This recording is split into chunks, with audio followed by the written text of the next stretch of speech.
Olá pessoal, eu sou o Matheus e esse é o Esporte em Preto e Branco, o seu podcast que conta um pouquinho da história do esporte. Hoje eu queria falar com vocês sobre uma figura que marcou profundamente a história do futebol brasileiro, mas que infelizmente também foi marcada por uma das maiores injustiças que o esporte já viu. Estou falando do Moacir Barbosa, o goleiro da seleção brasileira na Copa do Mundo de 1950. Barbosa era simplesmente um paredão, um goleiro que impunha respeito. Ágil, corajoso, carismático, ele defendia o gol como poucos. Foi ídolo no Vasco da Gama, ganhou vários títulos, inclusive o Sul-Americano de 1949 com a seleção. Era, sem dúvida, um dos melhores do mundo na sua época. Mas como a gente sabe, a fama no futebol pode ser tão rápido quanto injusta. Em 1950, o Brasil era o grande favorito para ganhar a Copa. A final era contra o Uruguai, no Maracanã, estádio lotado com mais de 200 mil pessoas. Bastava um empate e a taça seria nossa.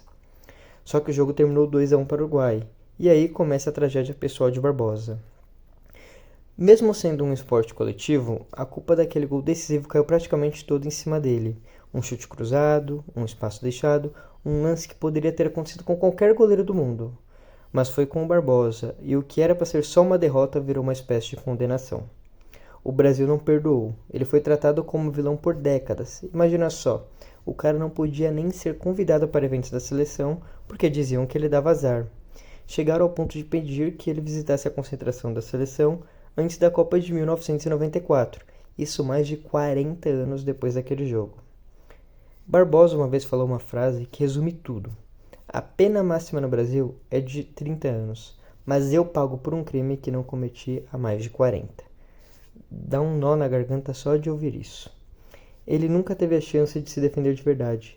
Nunca foi reconhecido pelo que fez de bom no futebol, só foi lembrado por aquele gol. E isso é uma das maiores injustiças da nossa história esportiva. Hoje, quando a gente olha para trás, a gente entende que Barbosa não merecia aquele peso todo. Ele era só um ser humano fazendo o melhor que podia, como qualquer um de nós. E mais, era um dos maiores talentos que já passaram pelo gol da seleção. Então, que sirva de lição, que a gente aprenda a tratar nossos ídolos com mais empatia, com mais humanidade, porque o Barbosa merecia ser lembrado como herói e não como bode expiatório. E se tem uma coisa que ele nos deixou além do exemplo de goleiro, foi reflexão. No futebol, como na vida, nem sempre a culpa é de quem está no gol.